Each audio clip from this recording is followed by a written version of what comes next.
And then she sent you this sticker with honorable member, don't do that. And she testified that she meant by that he must stop what he is doing.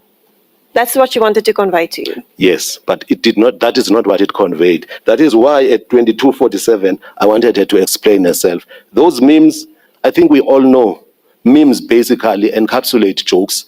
These two that I see here, honorable member, don't do that. Those are parliamentary, that's a parliamentary language. We know what sometimes happens in parliament. And it's a meme, that's what it is. But beyond that, I called upon her to explain herself because I said, I don't understand you. Followed by something like, Ufuna nje ubuhlobo? Do you want mere friendship? Because I got to that point where I could not understand really. So I engaged her further. Then before you rush past this, I want to interrogate this. Thank you. Why would she say, honorable member, don't do that, if she didn't understand you, that you wanted to give her sex? I wanted to give her sex? Yes, because I wanted to give you this one, giving the banana. And then after that, you say, at 22:48, at Yes. 1214. Yes. And the translation we had is, do you just want friendship? Yes.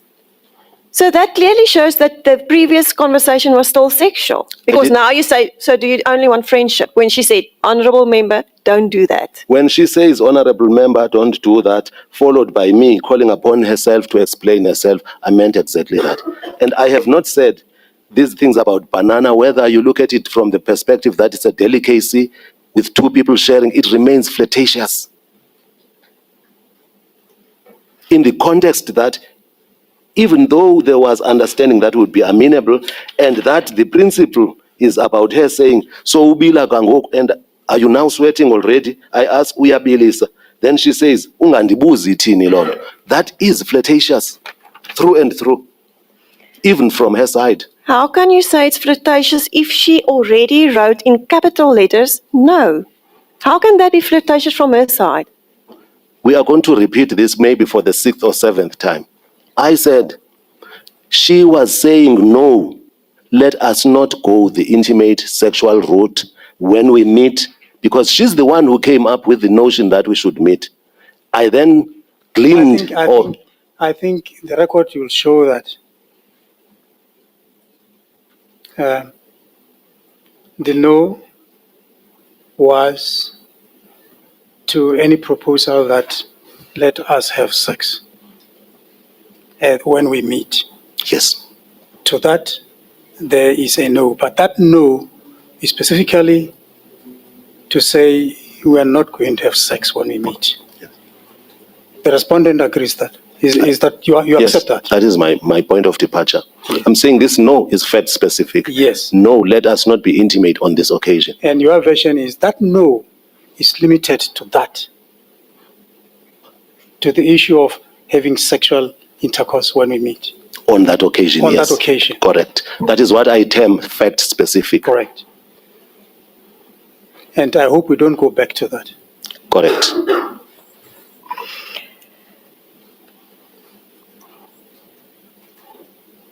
When she clearly did not reply to you, you testified yesterday that you insisted on an answer, and that shows your persistence, because in your own words, you said, I insisted an answer.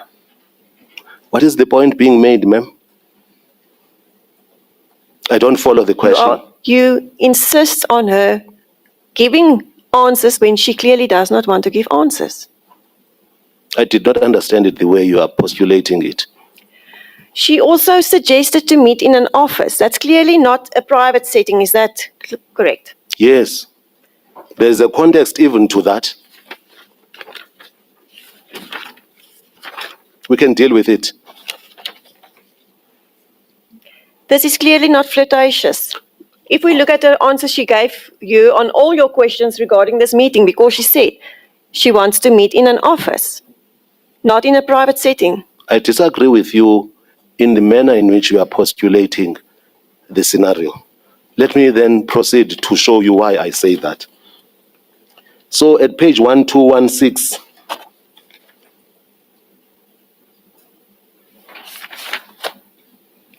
she had then said, I'm a lady of action. I don't just talk.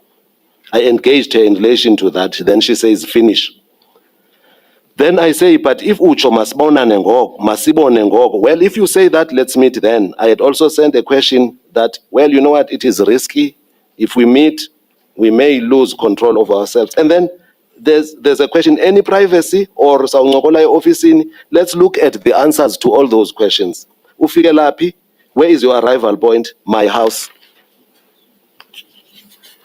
Apart from the fact that she said, Ndine zenzo kuphela, I am a person of action only.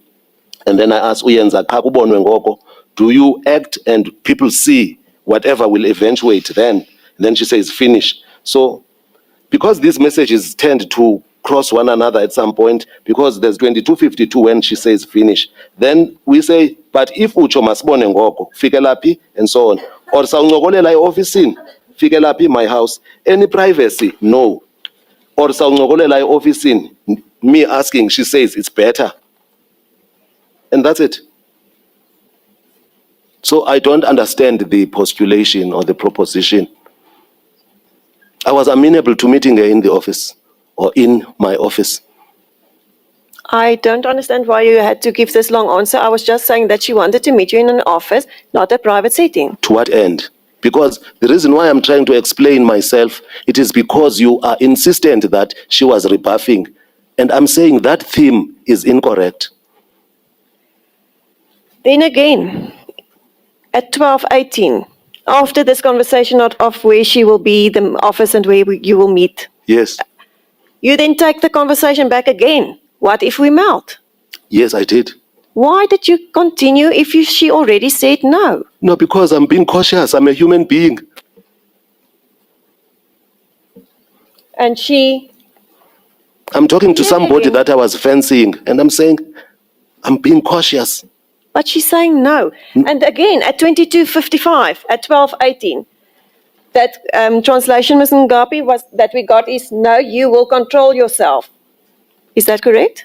The translation once more, advocate, the HAAAY is not a complete isiXhosa word for no in English translation. So it still remains an exclamation.